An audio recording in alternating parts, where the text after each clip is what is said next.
question for you, but it's something that as a clinician I've heard, from clients. I'm wondering if it plays into this idea of of perfectionism.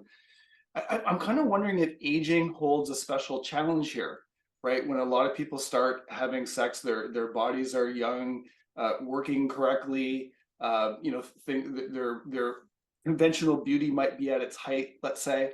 And Yeah. as we age, those things tend to erode over time. How does that, have you seen that play itself out in the context of OC individuals, maybe looking at their sex lives and the quality of those sex lives? Oh, for sure, for sure. I think we'll talk about men for a second.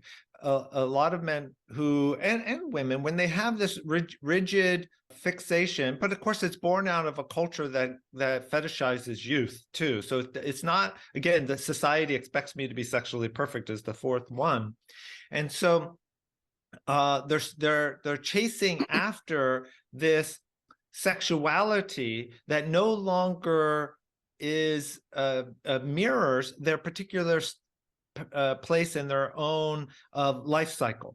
And so they haven't updated their knowledge. I'll often ask clients, when's the last time you read a nonfiction book about sex and sexuality?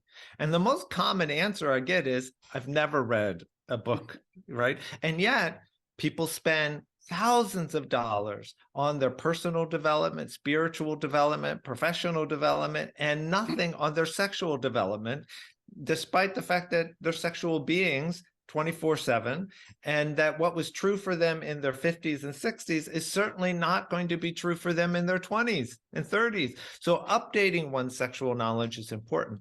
So that can certainly show itself around erections, orgasms, vaginal lubrication, a lot of these kinds of elements that if they think, oh, I should be functioning, I should, being the operative word there, I should be functioning as I did when I was younger, without consideration that they are different people sexually, that rigid belief system can certainly impair their pleasure. Again, sticking with the idea that for the OC, their internal experience is uncomfortable, particularly emotions. It strikes me that, for some, there might be some, not only sort of maybe re-education around this, but maybe even kind of grief work, right? Like just with connecting with the idea that I am fallible, I am mortal, things are not perfect forever. They were probably never perfect to begin with. In your experience, is that something that it's hard for the OC to connect with or to do that kind of grief work?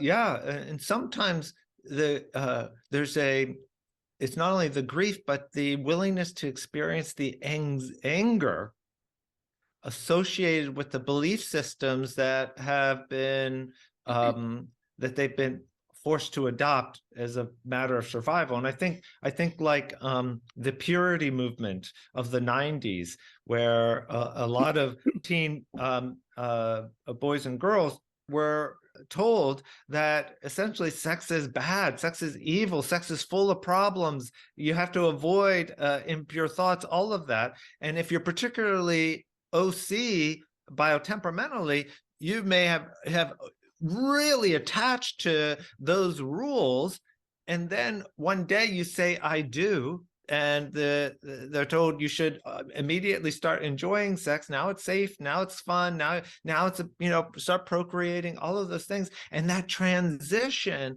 is very difficult.